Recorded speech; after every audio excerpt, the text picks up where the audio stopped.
Okay,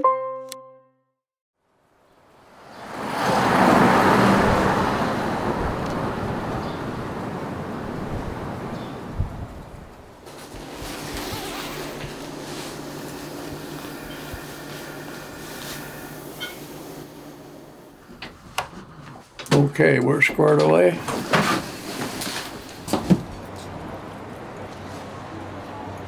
Hey, look at that scene through the trees. Isn't that, those trees are so beautiful.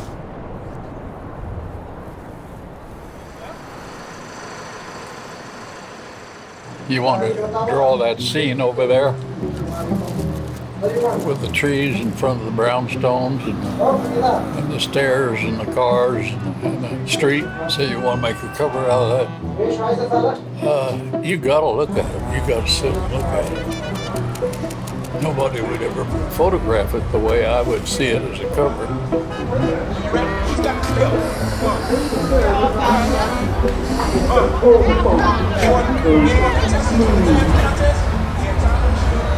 People used to send him love letters.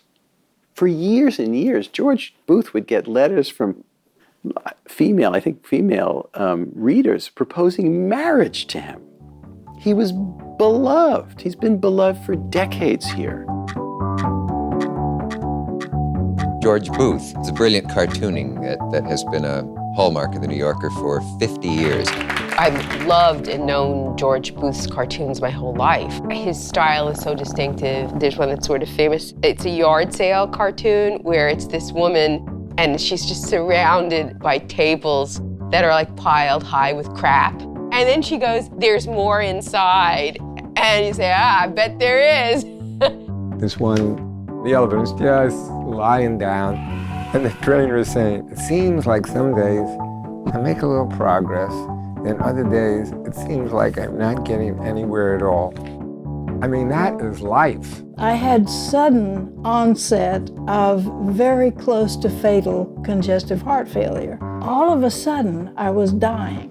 I got this idea, maybe I could get George to doodle something on a card. I can't describe what a treasure it is and what it meant to me. And what it said, push on, get all you can while you can.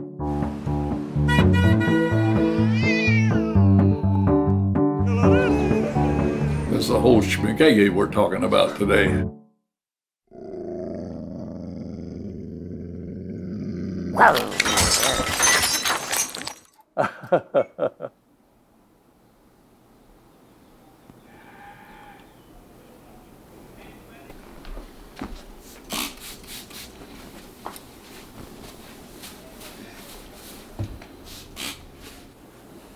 You want to pick up your bowl for me? Mm-hmm. Thanks.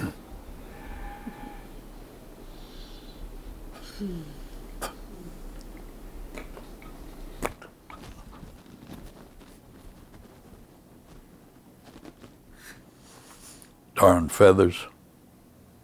Chicken feathers. We got chickens running around here now? I cough on one up every now and then. That's where I learned what geeks were, that there were people in the sideshows who would bite the heads off chickens. That was where the original definition of geek came from. Yeah. Things your dad teaches you.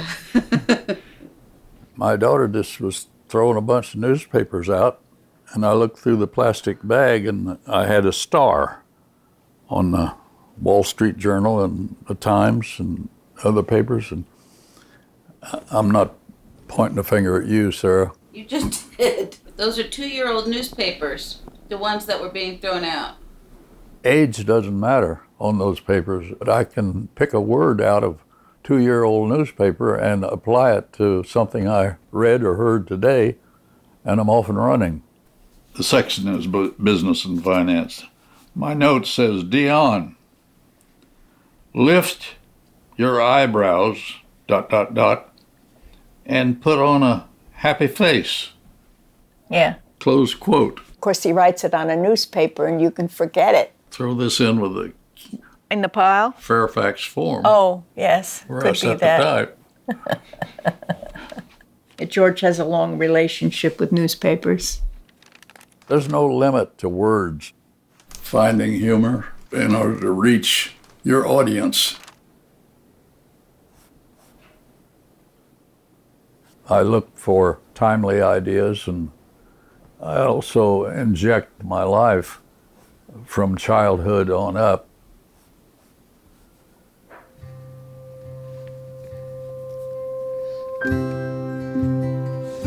I grew up in a town of 800 people. Northwest Missouri, corn country, good country. Mother was the one with Cherokee in her blood. She was an artist. She got me started drawing cartoons when I was 3.5. I drew a racer car stuck in the mud, and I couldn't quit laughing at my own cartoon. Mother realized that this is something important.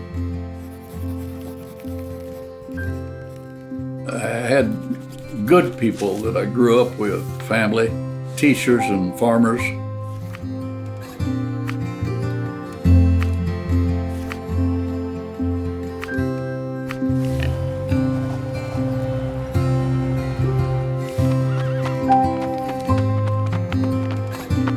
Get your polka dot butt out of my leaves.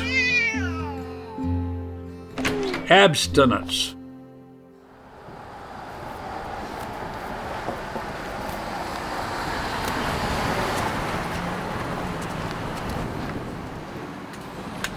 After high school, I didn't get college. I was being drafted to go in the Marine Corps. I put in almost 8 years of active. They were an education, they were an art school for me.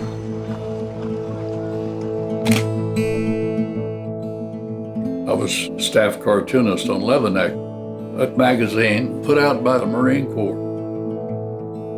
I would show guys in battle situations doing silly things, and the reaction was good from the guys. They appreciated a laugh here and there. I got out of the Corps. I was registered as a future farmer of America, and I really didn't want to do that. I wanted a cartoon.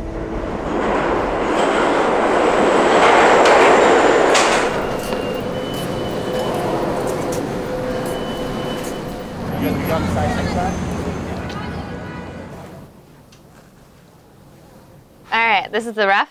Yeah, that's a rough. I love this. I like this dancing dog in a top hat. Well, I think at first sometimes his cartoons present as being sort of the small town Missouri of his youth, the like Canesville or Fairfax. But it's something, I think, other than that, which is sort of Boothville, where it's just inhabited by these characters that speak in a way that I don't think people in Canesville spoke. It's like a way that only George Booth speaks, and it has all of these incredible words that you have to look up in the dictionary coming from the mouths of these yokels. And more than anything, it's just a place that once you have inhabited it, even a few times, you feel like you've come to know it, even though you've never been anywhere like it. Stand aside, Grunewald. It's the computer I'm blowing away.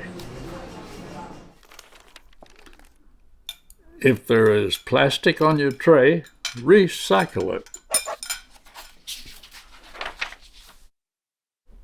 The Queer Eye people came by, but they fled.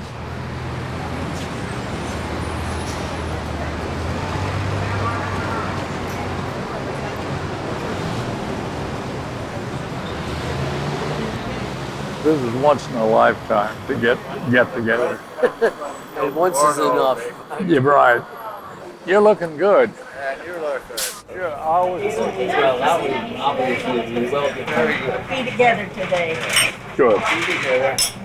Whatever your name is and whoever you are, it's nice. Who is that man with the Nice stripe to meet here? you. When you and I first met, Yeah. I came into Manhattan. Didn't have the experience, and I didn't have anything to eat. And he bought me a hot dog. What a guy. No, I was thinking, as George had been doing, as it turned out erroneously, that you had to do a certain kind of New Yorker cartoon, which I didn't know what that was. And then I suddenly saw you work appearing, and I thought, this is stuff from backwoods Missouri. I mean, what's this belonging in the New Yorker? And that's when I realized that he had been unsuccessful at selling his work because he was trying to think of doing stuff that he thought was New Yorker stuff, which they didn't want. And what they wanted was him sitting on the porch in Missouri, spitting in a spittoon and whatever, doing his backwoods stuff. Mort is still like that. Yeah.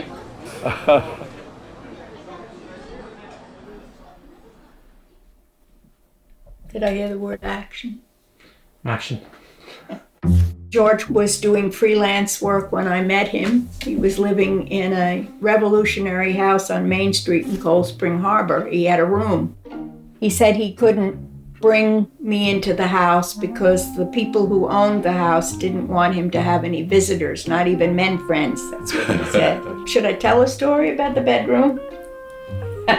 Sure. He told me that I couldn't go into the bedroom. You ever tell a woman you can't do something? And I went in there because I wanted to see what his lifestyle was.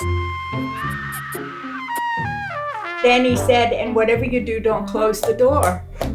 So I closed the door and I jumped up and down on the bed for 20 minutes. And I think they asked him to leave. And that was sort of the beginning of our relationship. I married a man who didn't have a job and it didn't appear to have any future. And I was perfectly all right with that, some way or another.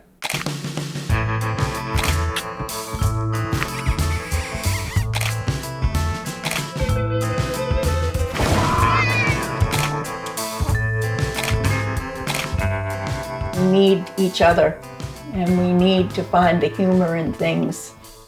And with so much discomfort in the world, to be able to laugh about some silly little insignificant thing is a great thing. I gotta tell one.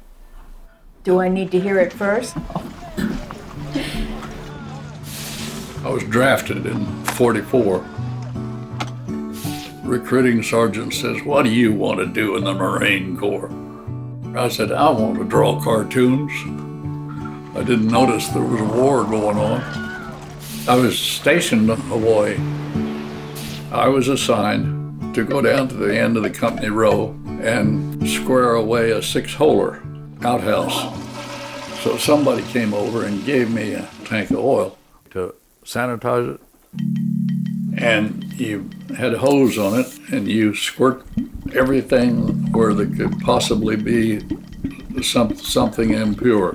So I went in and did what he said. I did a thorough Missouri boy job, and then I stepped back and threw a match in there, which was also instructions, and the thing blew up like a volcano.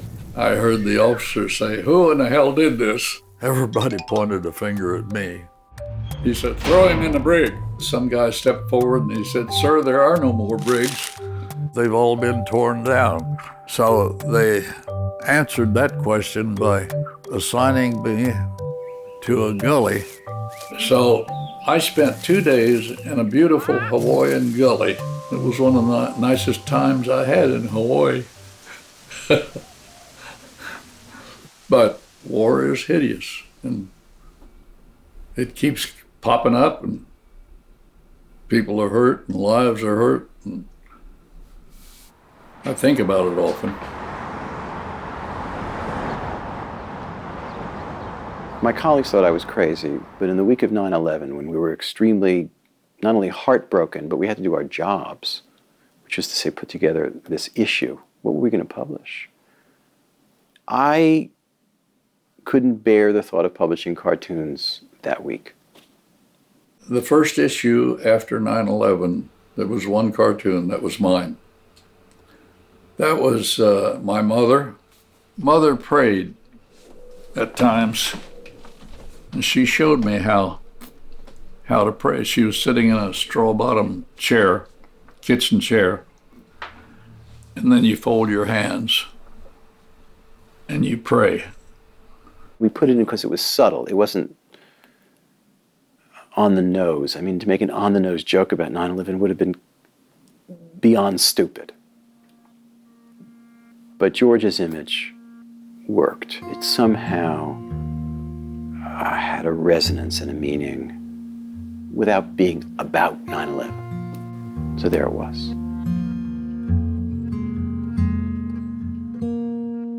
I think it's telling us that there's a time when you don't have humor. You know what I mean? Where you have to catch your breath. But when you catch your breath and when you breathe again, breath is life, humor is life.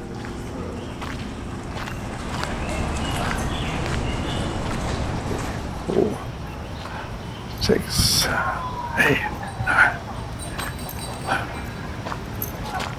15, 16. Oh.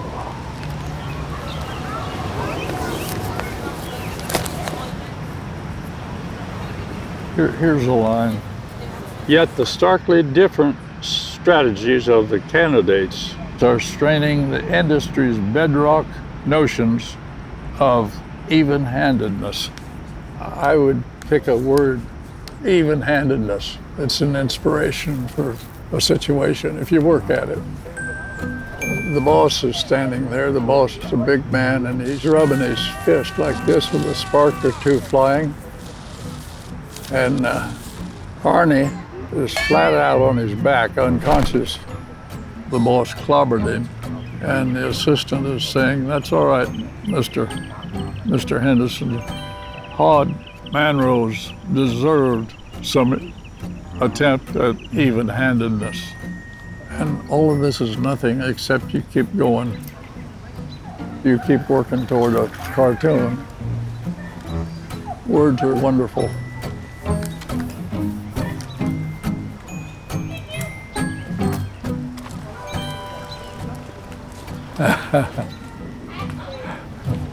It's beautiful.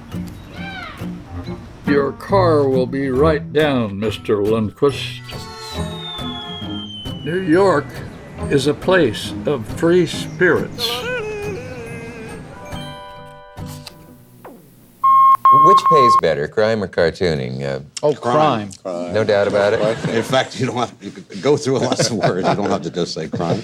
Well, not to put it too bluntly, can you make a living at this? Yes. It's marginal. Mm-hmm. No, well, you can make a living. It satisfies one's needs, but not all of one's greed, let's say.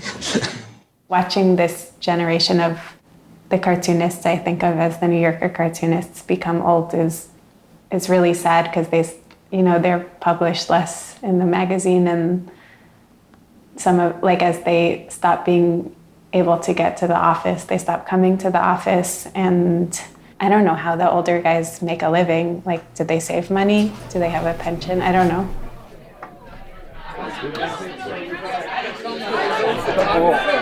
Okay, Mort's here. That does it. Mort and I are getting married before too long. I didn't think I thought you gave me my ring back. You gave me the ring back. It's off.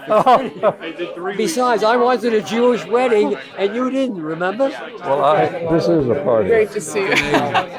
Hello, George. Happy holidays. What do you have there, a cookie? Good to meet you. Happy? I am, yeah. Mort. Are we gonna be fed? No. No? Just to get together? This is it. This is the whole thing. There's no food. Good Lord, that's awful. Maybe that's why they didn't invite us, because they felt cartoonists would be eating too much. They're probably right.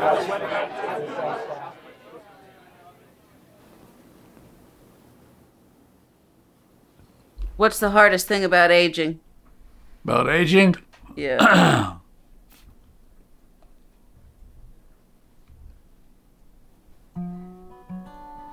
I don't want to choose a path for going downhill.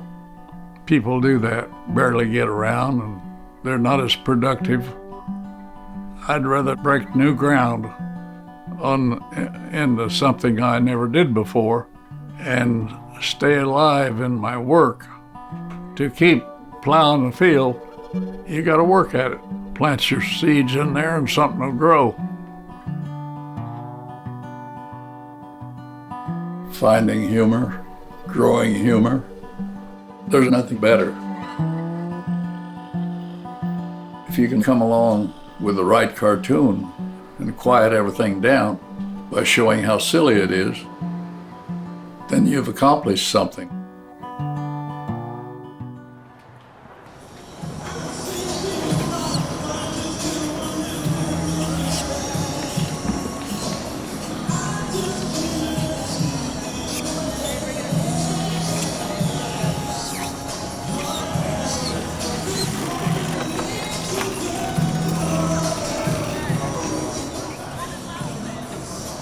Maybe I ought to put another one down there. I need a job.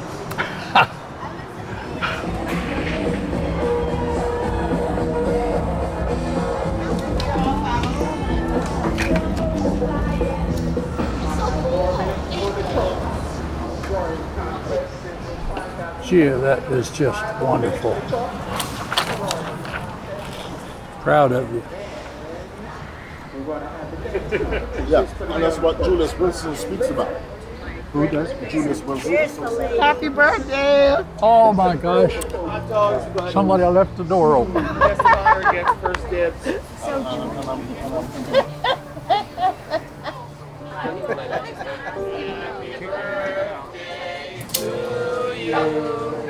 Happy birthday to you. Happy birthday, dear George. Happy birthday to you. Hey, I love you people. I love Brooklyn. To everybody here, I hope you get yourself straightened out. Yay! Yay! Thank you. Nice work, Sarge.